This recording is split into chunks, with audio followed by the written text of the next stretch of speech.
They say the left hand, it drop mountains. They say the right hand, be slaying dragons.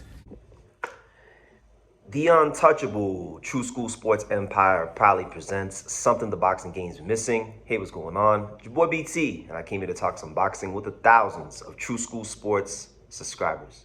All right, so y'all can go ahead and mark your calendars. May the 16th is going to be a momentous occasion out there in Norfolk, Virginia, as the mouth of the South, be known the storm.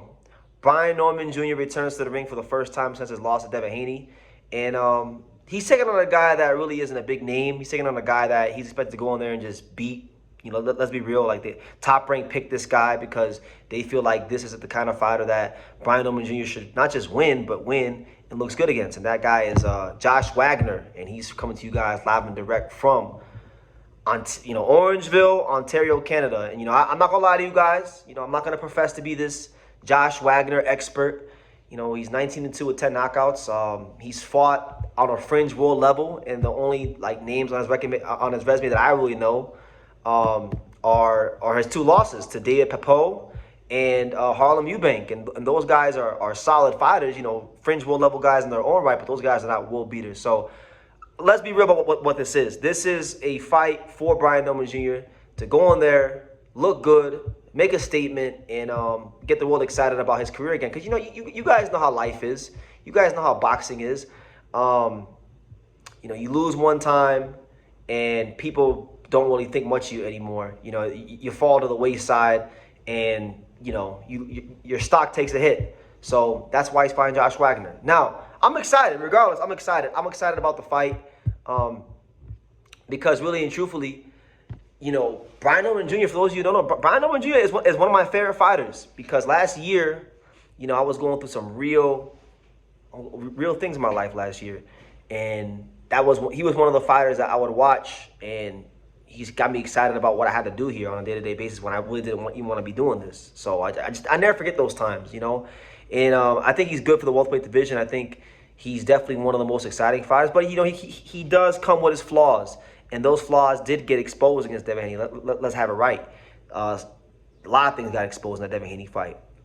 He did do some good things. I think Devin Haney, for as great as he started, I don't think he finished particularly great. So the fight was actually kind of, I wouldn't say super close, but Brian Norman Jr. was able to win some rounds, and he made some good adjustments. And there's some things that if you go back and you watch the second half of that fight, you can build off of.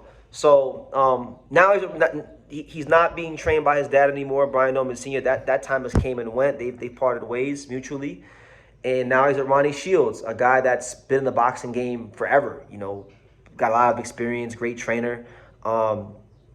Earl Spence is in the gym as well with him because he's training at Ronnie Shields as well. So Brian Norman Jr. seems to be in a good environment with good people and getting that good sparring. He's been sparring with Earl Spence, Justin Paldo, high-level fighters, which is what a fighter needs to be to get to the next level. But listen, man, with all respect to Josh Wagner, he's 5'11", so he's I think he's rangy. That he's 3 inches taller than Brian Norman Jr. He doesn't have a big knockout record or anything like that. I'm sure he has his own ambitions, and he's going to go in there and he's going to try his best. And if he does, listen, if he beats Brian Norman Jr., he's on the map. He's on the map now, and Canada is going to have a legitimate welterweight contender to speak about. But Brian Norman Jr. should beat this guy. Top Rank is not stupid. Top Rank is heavily invested in the Brian Norman Jr. business. They like Brian Norman Jr. a lot. I've spoken to some of the brass at Top Rank in the last, month or so, and, the reports I get back are that they very much still like Brian Norman Jr. and believe in him. And there's a lot of good in-house fights to make, with guys like, Tiger Johnson, Rohan Polanco, and things like that, as well as a potential Devin Haney rematch. So, he should go on there and he should do his thing, and maybe I'll be there. I might pull up to Norfolk and come check it out because, it ain't too far from where I stay these days. But anyway, in other news in regards to Brian Norman Jr., my main man from Atlanta, and a very close friend of Brian Norman Jr., Tay Jones. Shout out to Tay Jones. I got a lot of love for Tay Jones. And I didn't even realize that Tay Jones was one of South Florida's very own. So he's one of South Florida's very own. Shout out to Tay Jones. But he had put on his Twitter that the reason this Josh Wagner fight is happening is because certain guys avoided the fight with Brian Norman Jr. And one of the guys that he said avoided Brian Norman Jr. was Alexis Rocha. He said, and I quote, Alexis Rocha said no to Brian Norman Jr., so he's taking on Josh Wagner on May 16th to get back to the promised land. Now, I'll say this, man.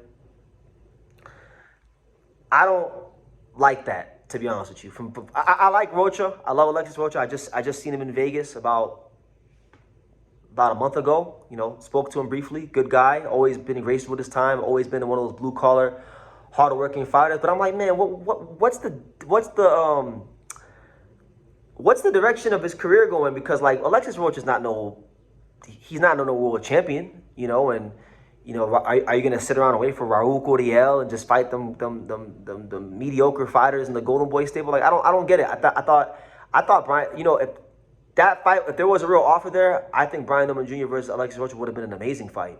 You know, Rocha is a volume puncher, comes forward, always in action fights. Brian Norman Jr. is punching holes to people. You know, Brian Norman Jr.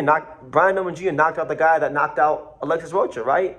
So that would have been a chance for Alexis Rocha, in a sense, to kind of, you know, redeem himself for that Santillon fight. But I guess, you know, the Golden Boy Promotions and his team, they probably didn't see it that way, or maybe the money wasn't right. Who knows? It could be a whole truckload of reasons. But I would have really loved to see that fight, because I'm a fan of both guys. I like Rocha. Rocha's been in some big fights. He's taken on guys like Rashidi Ellis and Blair Cobbs and things like that.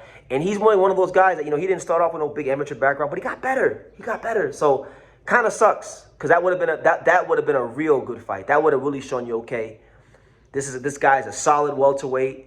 He's been in there. He's got experience. He's beaten some guys. He's a contender in his own right. That would have been a fight that would have said, you know what, if Brian Norman Jr. knocks out him, then you could say, you know what, B. Norm the Storm is back.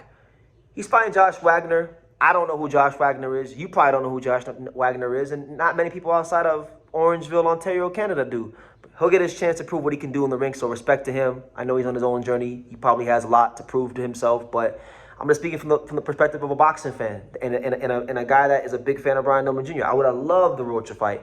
So, you know, a wag of my finger to Golden Boy Promotions, a wag of my finger to Alexis Rocha if they out here really ducking that smoke with Brian Norman Jr. But what do you guys think, man? What do you guys think? You know, Brian Norman Jr. right now, if you go and you look at the rankings, he's currently, you know, if you just go look at the rankings, his highest ranking in any sanctioning organization would be, he's number 6 in both the WBC and WBO. So, obviously, that puts Brian Norman Jr. on a trajectory where he could, you know, a win here, he's potentially in line to fight, you know, either Ryan Garcia or Devin Haney. But let's be real. We know Brian Norman Jr. is angling for that Devin Haney rematch. We know that's the fight that he wants.